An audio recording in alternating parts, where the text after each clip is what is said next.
Nous allons maintenant écouter M. Édouard Delruel, qui est philosophe, professeur à l'Université de Liège, mais qui est en même temps un homme de terrain, puisqu'il est directeur adjoint du Centre pour l'égalité des chances, et il nous parlera du multiculturalisme entre pluralisme culturel et affirmation identitaire. Je vous cède la parole. Voilà, je vous remercie, Madame la Présidente. Voilà, quelle est la place du courant multiculturaliste dans le champ de la philosophie politique contemporaine face aux deux grandes doctrines classiques que sont le libéralisme et le républicanisme? C'est ce qu'on m'a demandé de traiter. Alors, poser la question dans ces termes suggère que le multiculturalisme est un courant philosophique à part entière. Or, cette hypothèse de travail se heurte à trois objections. D'abord, on observe que dans ces versions philosophiques les plus solides, je songe à celle de Charles Taylor ou de Will Kymlicka, le multiculturalisme se présente non pas comme un courant à part entière, constituant une alternative philosophique au libéralisme, au républicanisme, mais au contraire comme une tentative d'infléchir de l'intérieur le républicanisme, dans le cas de Taylor, ou le libéralisme, dans le cas de Kymlicka. Deux, le champ politique démocratique ne contient pas seulement ces deux courants systémiques, républicanisme et libéralisme, systémiques au sens où ils forment finalement les deux pôles constitutifs de la matrice philosophique de la démocratie, disons le pôle individualiste et le pôle civique.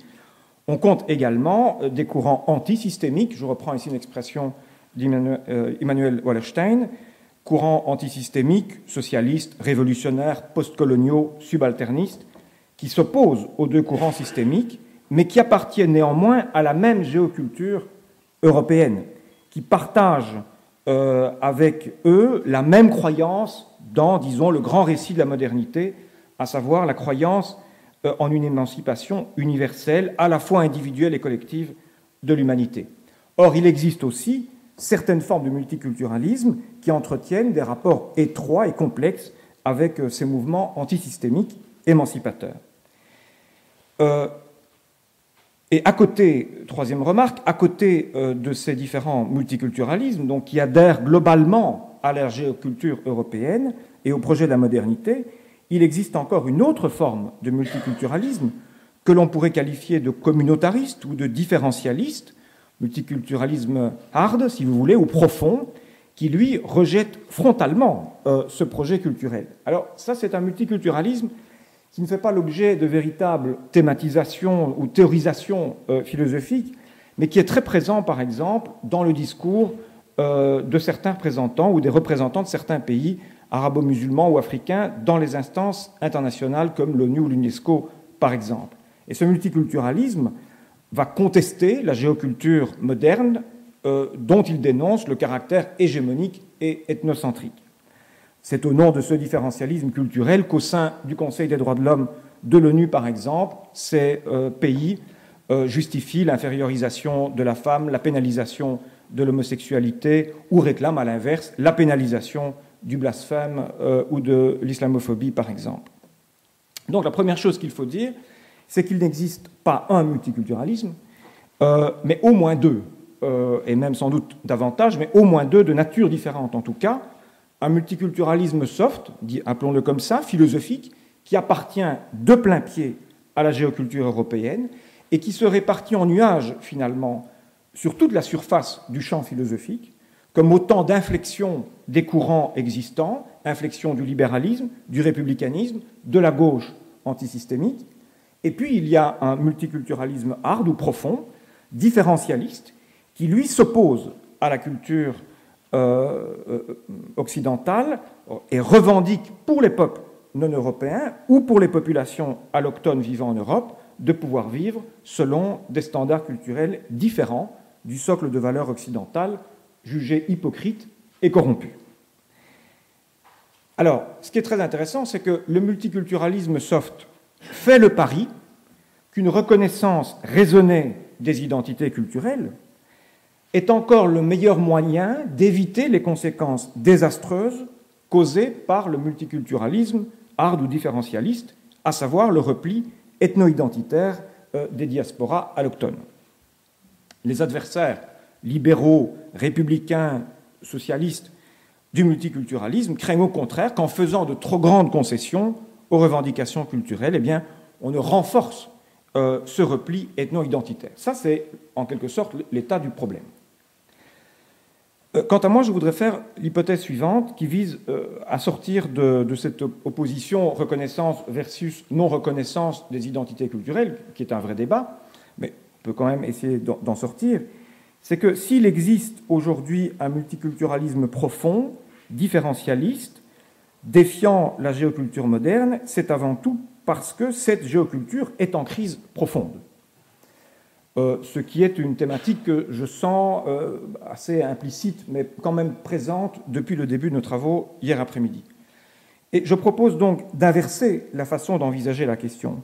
Ce n'est pas parce qu'il y a des minorités qu'il y a crise ou tension au sein de notre géoculture, c'est parce qu'il y a crise de cette géoculture que surgit le problème des minorités, ou que surgit les minorités comme problème ou comme défi. Donc on ne peut isoler l'émergence du multiculturalisme de l'affaiblissement structurel de la culture occidentale, affaiblissement lui-même consécutif, je pense, aux transformations profondes du capitalisme moderne depuis une trentaine d'années. Et on ne s'étonnera pas que, partant de ces prémices, je réitère l'importance des questions socio-économiques, des questions d'ordre matériel, au détriment des questions culturelles qui, je trouve, saturent, surdéterminent aujourd'hui les débats publics. Ô combien. Rappelons d'abord comment l'État-nation européen a construit sa légitimité philosophique autour des deux courants que sont le libéralisme et le républicanisme. Ce sont des choses qu'on connaît, mais il y a deux, trois choses que je dois poser au préalable pour venir au multiculturalisme en tant que tel, et pour montrer que le multiculturalisme est un courant très récent en réalité. Ces deux courants, libéralisme et républicanisme, représentent donc deux pôles constitutifs de la modernité politique. Un pôle individualiste qui considère que l'État a pour but essentiel de préserver les droits naturels des individus, ce que Isaiah Berlin a appelé la liberté négative, et puis le pôle civique qui considère que l'État a pour but la maîtrise collective par le groupe de son propre destin, la liberté positive. Alors ces deux options ne sont pas exclusives. Elles activent le même principe éthico-politique qui est le principe d'autonomie. Les hommes instituent eux-mêmes l'ordre politique dans lequel ils vivent. Ils ne se définissent plus par leur appartenance à des collectifs hérités, on vient beaucoup d'en parler, les communautés religieuses, les clans, les corporations, mais les individus se définissent par leur capacité à auto-organiser leur existence individuelle et collective. Et le républicanisme et le libéralisme, ce sont vraiment les deux mouvements fondateurs de la modernité politique. Ce sont deux théories fondatrices, systémiques, et systémiques aussi dans la mesure où elles acceptent les deux caractéristiques fondamentales du système monde européen. Un, sur le plan économique, c'est la primauté de la logique marchande, ce qu'on appelle le capitalisme, et sur le plan politique, c'est la logique de l'État-nation qui s'impose aux deux formes concurrentes, l'empire et les cités-États, dont la modernité se débarrasse, comme on sait, à travers une série de révolutions violentes. Et comme on sait aussi, dès le XIXe siècle, ces deux postulats, économiques et politiques, vont être contestés par toutes sortes de mouvements antisystémiques qui se présentent généralement comme anticapitalistes et internationalistes, voire cosmopolitiques. Mais comme le montre très bien Wallerstein, ces mouvements antisystémiques, révolutionnaires ou réformistes, anticolonialistes, postcolonialistes, vont jouer un rôle paradoxal par rapport au système monde marchand, parce qu'ils le contestent dans son mode d'organisation socio-économique, dans son mode d'organisation politique, mais ils en conservent la dynamique culturelle. Je répète, l'autonomie collective et individuelle. Mais cette quête d'autonomie est désormais présentée comme une odyssée collective faite de lutte et de conquête progressive de la part des plus pauvres, des précarisés, des dominés, des exploités. Et donc les mouvements antisystémiques vont donner, paradoxalement, à la modernité sa forme culturelle caractéristique, celle d'un grand récit de l'émancipation universelle. Et chez Marx, le sujet de ce grand récit, on le sait, c'est le prolétariat, Et ce sujet ne fait pas de place, notons-le, aux femmes, aux minorités, aux peuples colonisés.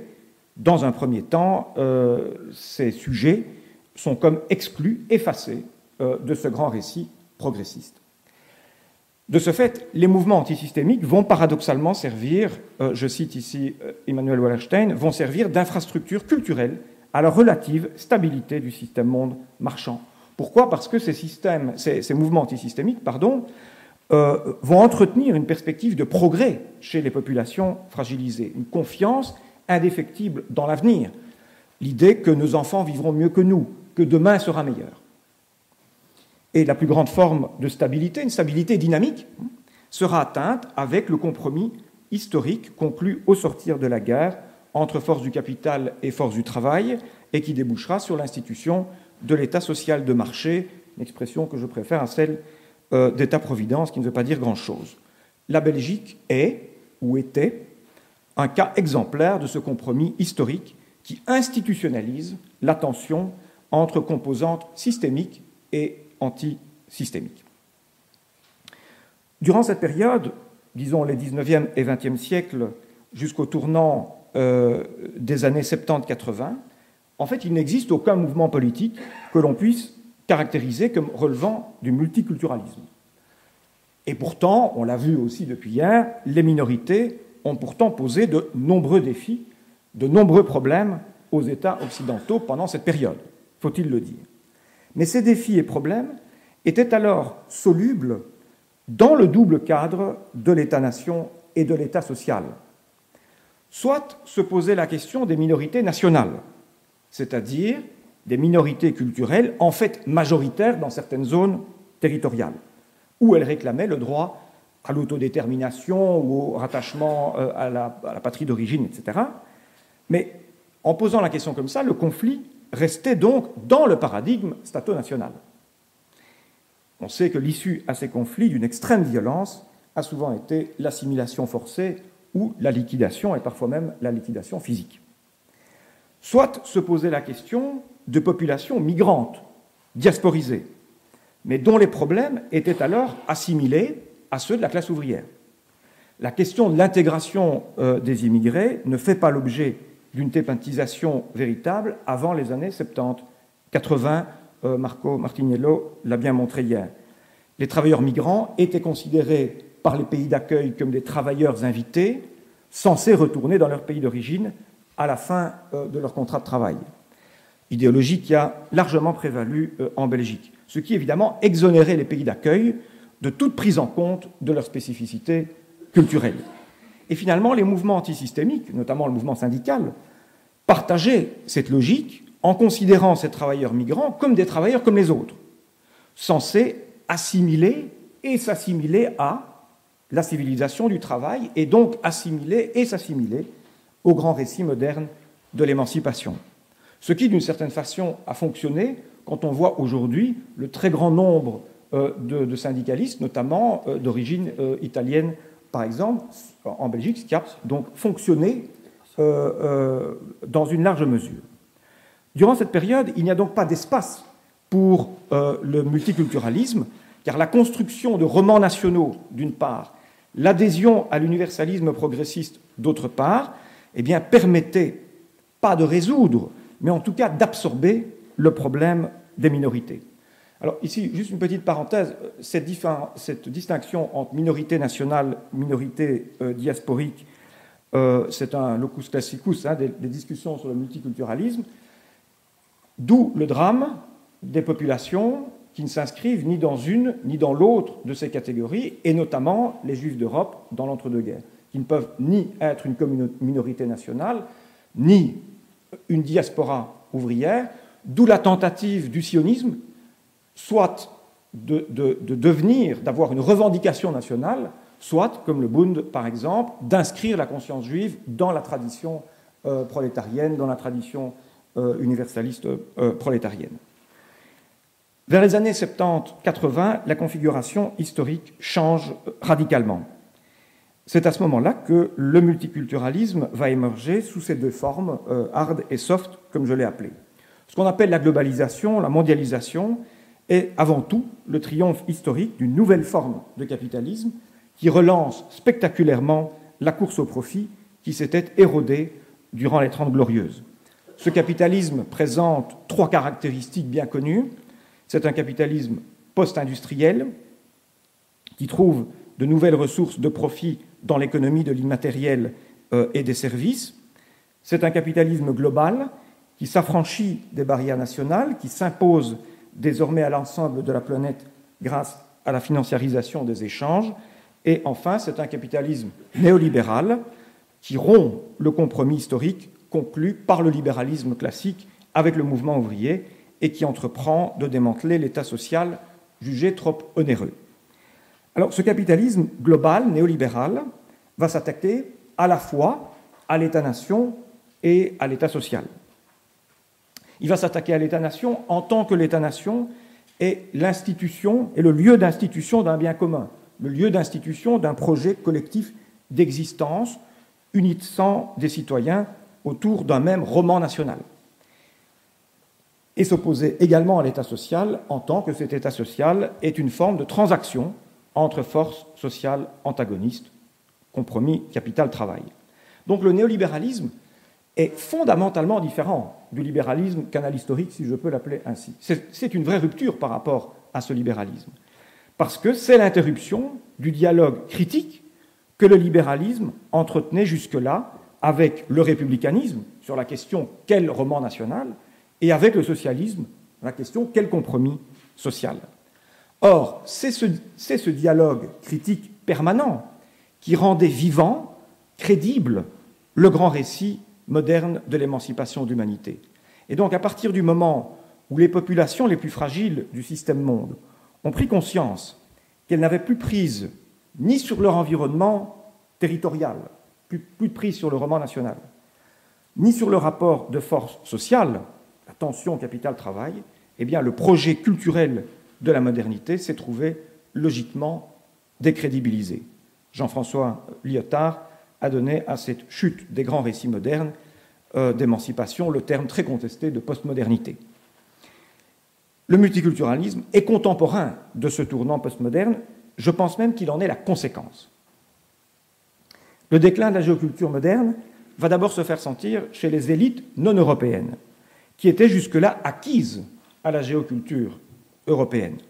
Rappelons en effet que les grands penseurs anticolonialistes de la modernité, Frantz Fanon, Aimé Césaire, Albert Memmi, ne remettaient pas en cause l'idéal européen d'autonomie, c'est-à-dire l'idéal qui s'était forgé en Europe, l'idéal européen d'autonomie individuelle et collective.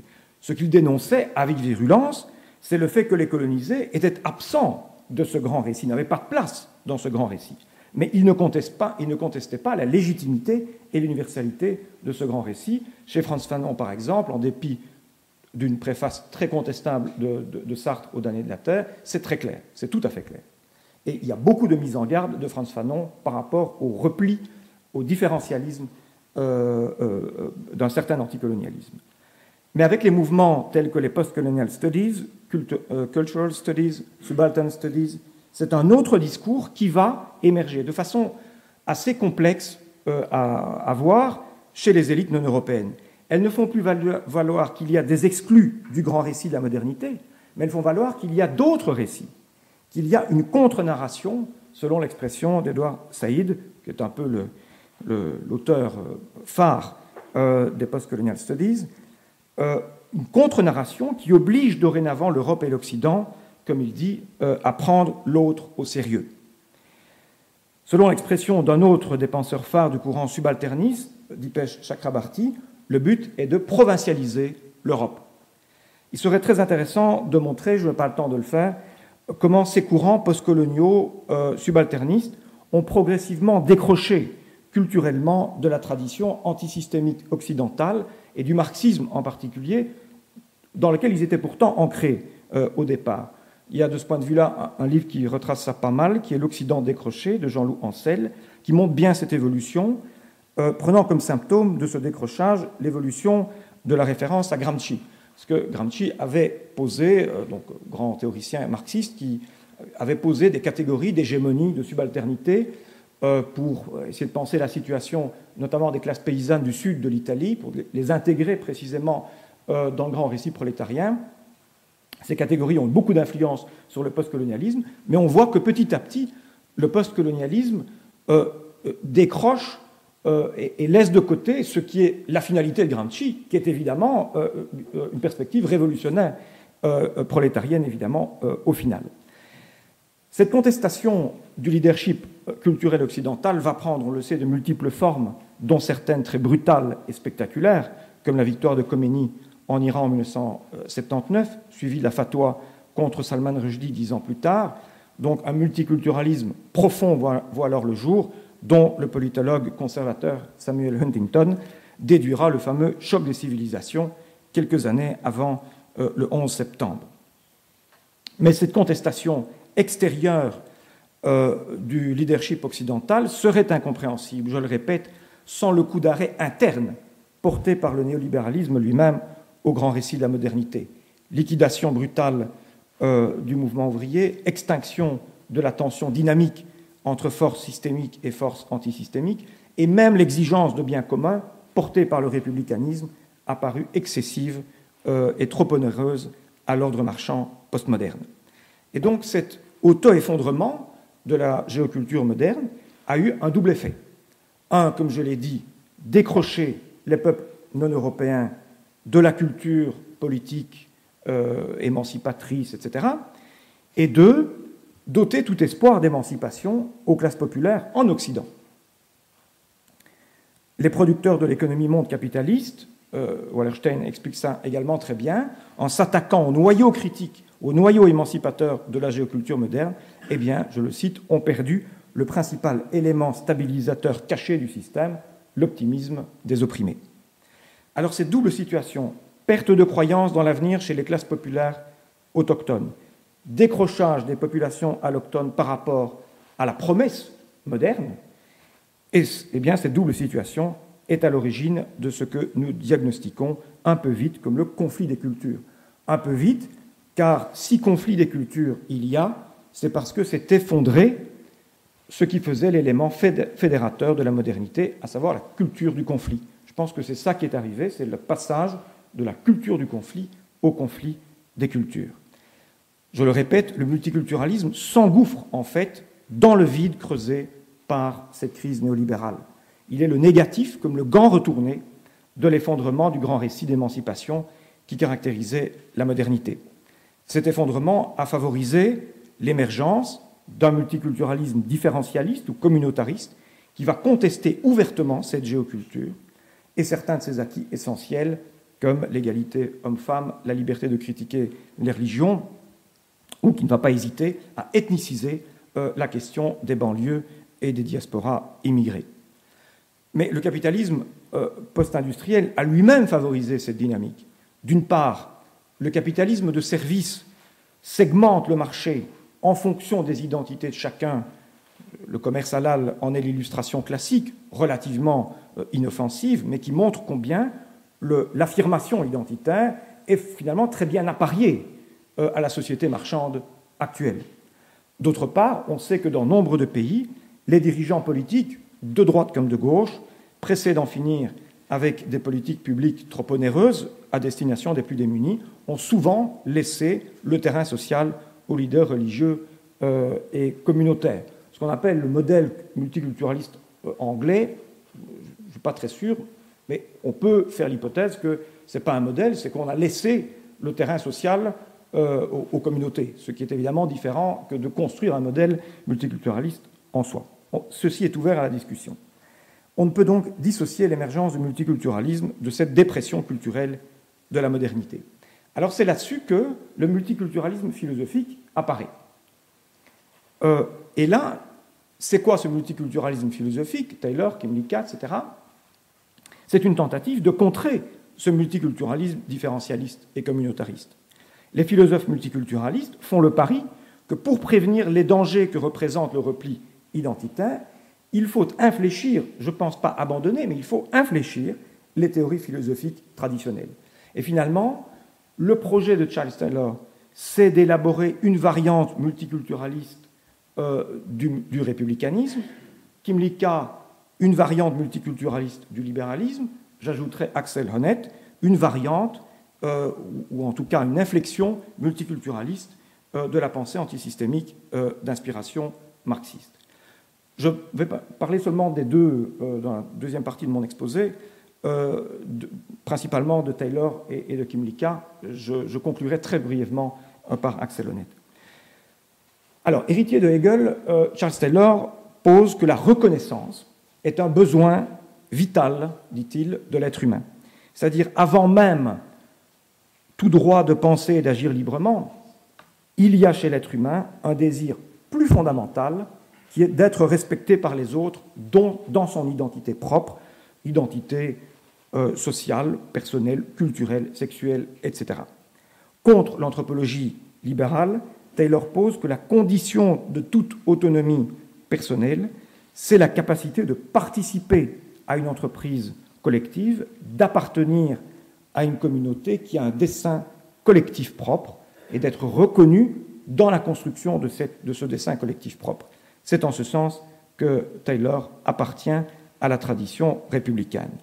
Mais dans le même temps, Taylor insiste sur le caractère dialogique de toute communauté civique. Ça, c'est un point essentiel. Pour lui, la recherche du bien commun n'est pas l'acceptation passive d'un bien unique, culturellement homogène, mais consiste en une fusion d'horizons, dit-il, en une fusion d'horizons différents.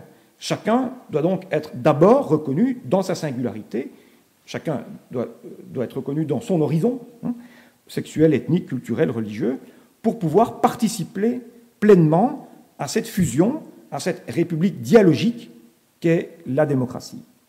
Taylor se refuse donc à confiner les croyances et les convictions dans la sphère privée, comme l'énonce par exemple un certain républicanisme à la française.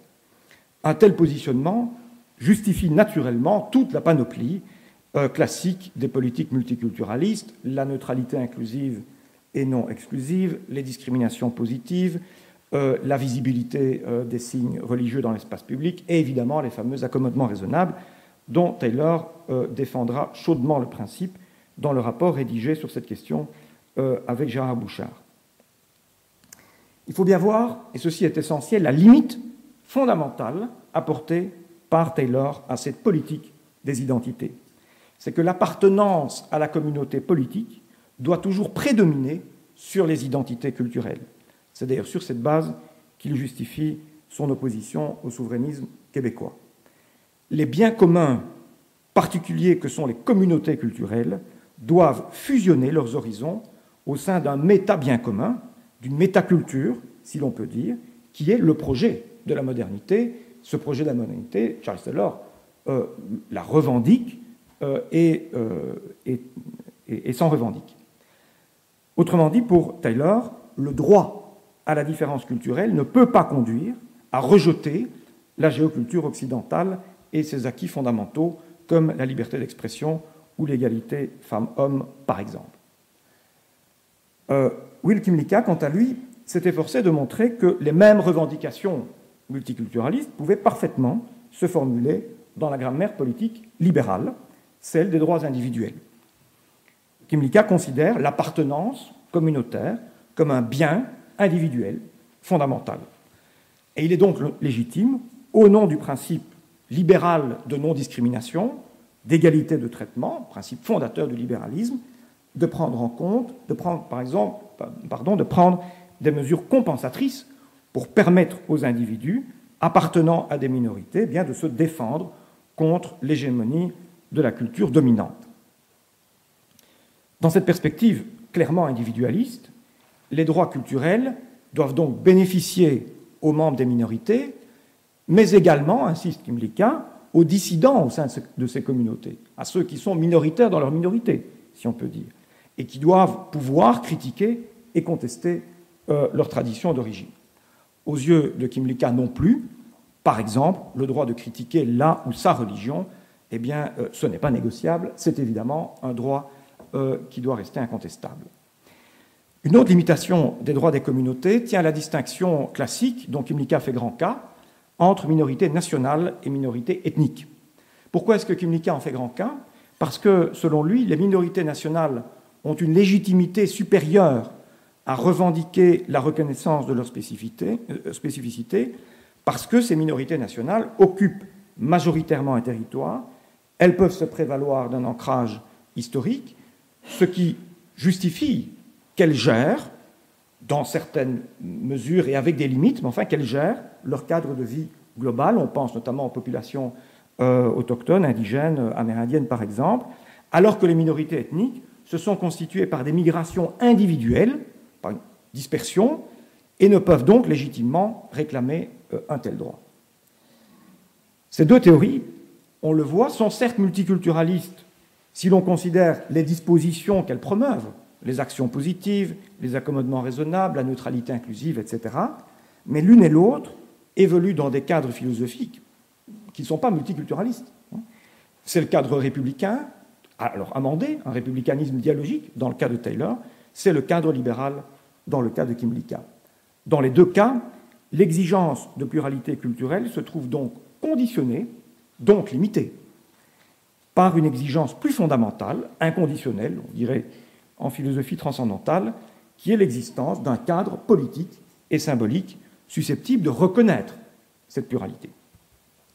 Or, qu'est-ce qu'un cadre politique et symbolique à l'intérieur duquel les individus et les groupes peuvent dialoguer, coexister, sinon une culture?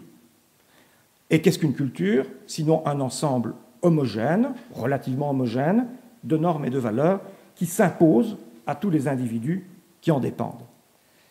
Alors ici, nous sommes à un point vraiment nodal où la multiculturalité se trouve limitée par cela même qu'elle essaye d'honorer, qui est la spécificité d'une culture. Car le propre d'une culture, c'est précisément de ne pas être un attribut optionnel dans la vie des individus, c'est d'être le cadre même dans lequel ils vivent, le sol de croyances, de normes, d'habitudes, à partir duquel ils font des choix comme individus. Et ceci est un point fondamental qui est souvent un impensé dans le nombre de discussions médiatiques et politiques autour du multiculturalisme, où les protagonistes, pas du tout le cas de Kymlicka et Taylor, au contraire, qui eux sont très consistants et très cohérents, mais souvent les protagonistes, très opposés des débats sur le multiculturalisme, feignent d'ignorer qu'une culture, ce sont des normes, c'est-à-dire des prohibitions, des obligations.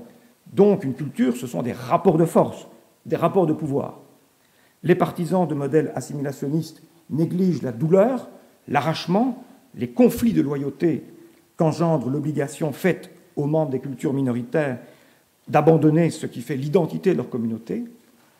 Mais souvent, les partisans de modèles multiculturalistes taisent les pressions sociales, psychologiques des communautés sur les individus qui désirent prendre leur distance avec elles. Dans cette histoire, sur ce point, tout le monde est un peu de mauvaise foi. Pourtant, la plupart des traits culturels qui nous définissent, on sait, nous sont imposés. L'origine, la langue maternelle ou la langue véhiculaire, le système de parenté, le mode de production économique, le socle épistémique, la plupart même du code de la civilité, ce qu'on appelle le métissage ou la créolisation est rarement une hybridation festive et maîtrisée, mais le plus souvent un compromis difficile entre pressions culturelles contradictoires. Toute culture cherche à s'imposer aux individus, car toute culture cherche à se perpétuer, à prolonger indéfiniment son existence. Quand Paul Valéry a écrit la fameuse phrase « Nous autres civilisations, nous savons désormais que nous sommes mortels », c'est bien parce que la tendance naturelle des civilisations et des cultures, c'est de se croire immortels, évidemment. Aucune culture ne s'est jamais considérée comme transitoire, comme une simple option qui pourrait disparaître s'il ne se trouvait plus personne pour l'adopter. Une culture n'est pas seulement un espace de vie pour les humains, une culture crée les humains tels que ces humains voudront transmettre, c'est-à-dire imposer à leurs enfants, l'habitus culturel que leurs parents leur auront transmis. Taylor et Kymlicka savent pertinemment bien cela. Et donc, ils concentrent leur réflexion autour de deux questions principales. Un, quel est ce socle culturel commun, inconditionnel, qui doit s'imposer aux individus et aux cultures minoritaires signifiant ici subordonnées, optionnelles. Comment empêcher que ces cultures minoritaires ne s'imposent elles-mêmes à leurs membres, au point de les couper de la métaculture commune. Et le pari de ces multiculturalistes, c'est qu'une large reconnaissance du droit des individus à vivre selon leurs convictions et leurs origines est encore le meilleur moyen d'empêcher l'enfermement identitaire. La deuxième question, c'est à partir de quand, à quelles conditions, inversement, une minorité culturelle peut-elle obtenir une forme d'autonomie par rapport à la culture dominante ou majoritaire? À quelles conditions une culture devient-elle légitimement ce socle inconditionnel d'existence des individus, capable d'imposer des choses aux individus? Cette question est au cœur d'une discussion dont Taylor et Kymlicka discutent beaucoup au sujet de la charte de la langue française en vigueur au Québec. Vous savez, cette charte de la langue française impose la fréquentation d'écoles francophones aux enfants francophones et aux enfants migrants, les écoles anglophones au Québec étant réservées aux seuls anglophones. Une telle disposition est évidemment une limitation flagrante du droit culturel des individus. Choisir la langue d'enseignement. Mais c'est une limitation qui se justifie, selon Taylor, au nom du droit culturel supérieur, qui est le droit des cultures de se perpétuer, de s'imposer comme un bien commun, subsumant les droits individuels. Et donc toute la question, c'est à partir de quand et jusqu'où peut-on aller dans ce droit vital des cultures. Évidemment, cette disposition, celle de la charte de la langue française, est indissociable de tas d'autres au Québec qui définissent la culture québécoise finalement comme un cadre symbolique et normatif quasi global d'existence, au point que la question de la souveraineté est évidemment explicitement posée, inutile de le dire. Et inutile de dire également que cette question a de multiples résonances en Belgique. Quant à Kymlicka, sur la même question, il active opportunément la différence entre minorité nationale et minorité ethnique en disant, voilà, les premières majoritaires sur leur territoire, installées depuis longtemps, peuvent avoir recours à ce principe vital de survie, à la différence des secondes, dispersées et plus récemment arrivées. Mais vous voyez, le but de Taylor et de Kymlicka, c'est bien très clairement, dans la discussion sur le Québec, d'éviter la sécession québécoise, d'éviter le souverainisme québécois. Alors tout ceci, et je voudrais terminer, Madame la Présidente, par une considération un peu plus personnelle, ou une hypothèse que je livre un peu plus personnelle. Quand on parle de culture, on désigne donc deux choses différentes dans nos débats sur les minorités culturelles et le multiculturalisme.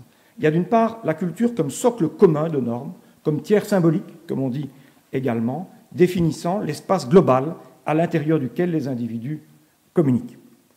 Ou bien alors, deuxième sens, la culture comme communauté, définie par un trait existentiel isolé, la religion, l'ascendance, la langue, éventuellement, on l'a dit hier avec le professeur Scholzen, éventuellement même l'orientation sexuelle ou le style de vie végétarien, que sais-je, communauté pourvoyeuse de sens, pourvoyeuse d'identité pour les individus, mais dépourvue, théoriquement, d'emprise normative sur le cadre de vie global des individus.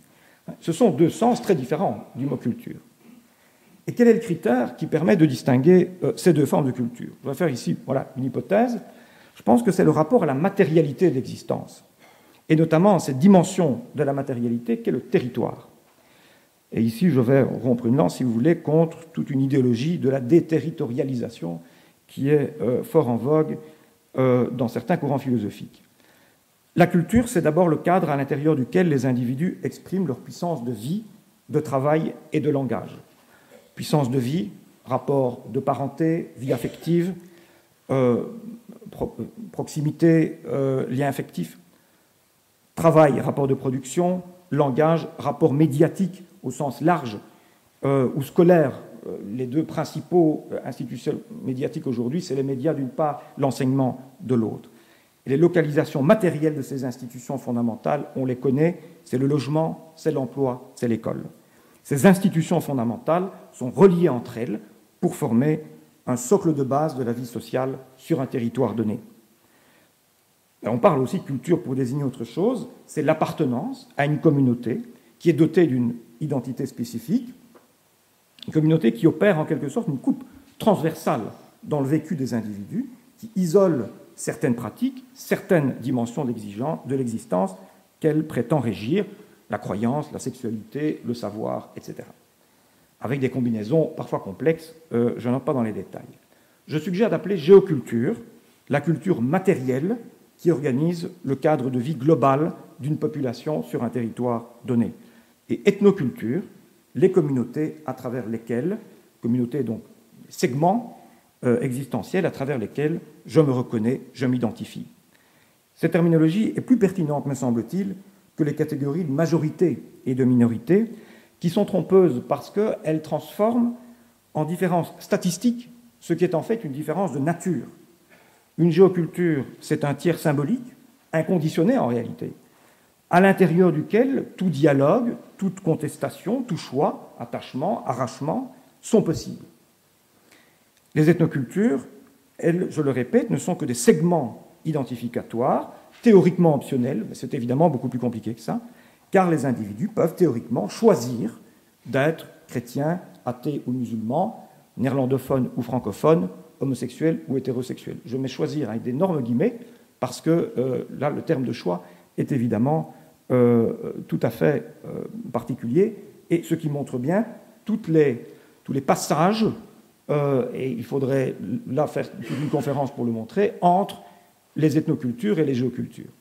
Selon ma typologie, la culture catholique en Belgique est une ethnoculture, même si elle rassemble une majorité de Belges.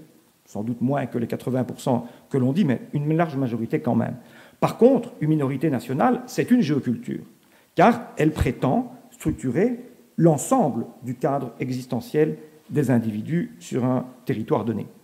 Dans les débats autour du multiculturalisme, la confusion entre géoculture et ethnoculture est pourtant constante, comme on l'a vu de façon caricaturale lors de la votation suisse sur les minarets ou dans le débat autour des racines chrétiennes de l'Europe. On peut à partir de là distinguer différents types de conflits dits interculturels, mais je conclus. Ne croyez pas que je me relance dans une nouvelle discussion. Au contraire, j'entame ma conclusion. Il y a d'une part les conflits entre ethnocultures, c'est-à-dire les conflits entre communautés. En général, c'est pour bénéficier de la reconnaissance de la géoculture et en particulier de l'État. Entre ethnocultures diasporiques, par exemple, les conflits prennent souvent un tour victimaire lorsqu'il s'agit de savoir, par exemple, de la Shoah, du colonialisme ou de la traite négrière, quelle communauté de destin l'emporte au palmarès de la souffrance collective, compétition victimaire qui est parfois particulièrement sordide. Mais il y a d'autres conflits entre ethnocultures, entre communautés, qui le sont moins, qui est aussi l'importation des conflits Israël-Palestine, etc., etc. Il y a ensuite des conflits entre géocultures, soit entre deux pays, c'est une guerre internationale classique, de plus en plus rare, soit entre deux groupes prétendant imposer leur vision de la géoculture, c'est une guerre civile, soit encore entre une géoculture dominante et une géoculture dominée, c'est le cas des minorités nationales. Troisièmement, théoriquement, il n'y a pas de conflit entre géoculture et ethnoculture, puisqu'elles sont dans des logiques différentes, sauf dans une configuration. C'est quand la géoculture se délite, quand elle ne parvient plus à jouer son rôle de tiers symbolique. Car alors, les ethnocultures remplissent le vide ainsi creusé, s'accaparent des dimensions de plus en plus fondamentales de l'existence. Je fais l'hypothèse que c'est peut-être ce qui se passe aujourd'hui et que c'est peut-être pour ça que les minorités sont un défi pour l'État. Ce n'est pas un hasard si les débats les plus intenses autour de l'interculturalité portent sur la pression de plus en plus forte qu'est censée exercer les minorités, donc les ethnocultures, sur les institutions fondamentales de la vie, du travail et du langage. Alors tous les débats sur la parenté, sur les rapports hommes-femmes, sur la famille patriarcale, la polygamie, les mariages arrangés ou forcés, etc. Et quand on voit, on met toujours ça sur le compte de l'islam ou sur le dos de l'islam, en réalité c'est plutôt un problème dans la conception qu'on se fait de quelque chose qui est une matérialité fondamentale des êtres humains, qui est évidemment la façon dont on régit les rapports affectifs, les rapports sexuels et les rapports de parenté.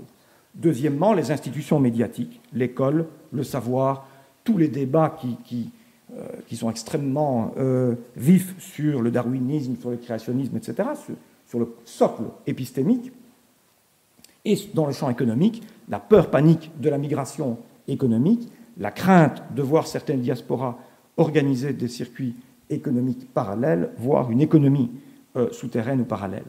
Et évidemment, derrière, c'est le spectre du communautarisme, de la ghettoisation, car au fond, un ghetto, eh bien, c'est une sorte de micro-géoculture.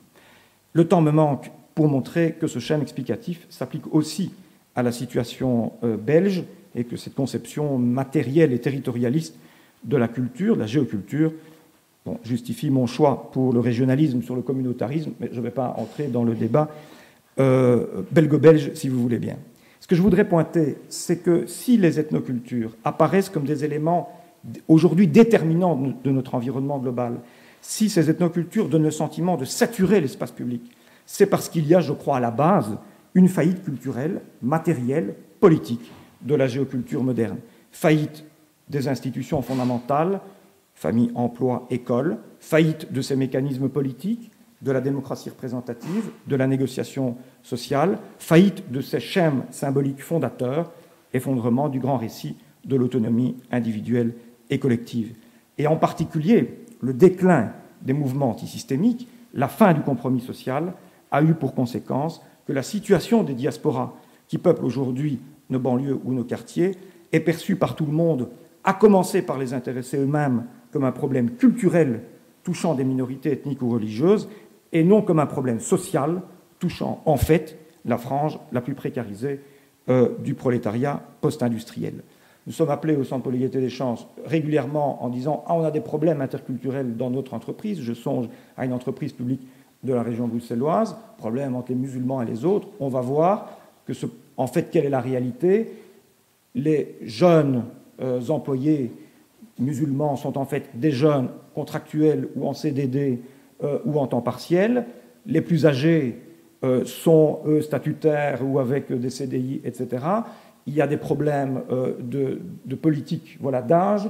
Il y a une politique de genre dans un milieu professionnel hyper masculinisé qui n'a pas été bien réglé. On voit que ce sont des problèmes sociaux relativement classiques qui se posent, mais qui viennent s'articuler, dont le symptôme, dont le révélateur est les repas halal, le port du foulard, etc., etc.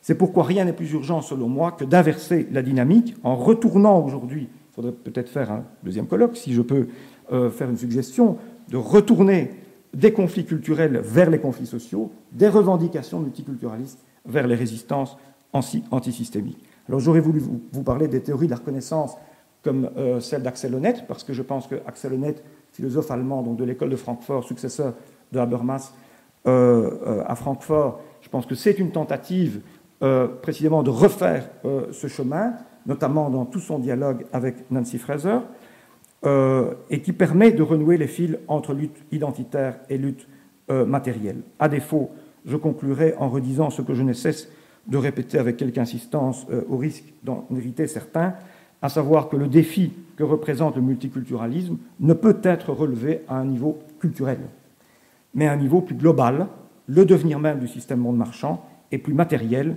la refondation de l'État social. La question multiculturelle ne peut être isolée de la question sociale qui demeure aujourd'hui le défi majeur auquel les États sont confrontés, défi plus crucial sans doute que celui posé par les minorités elles-mêmes. Je vous remercie de votre attention.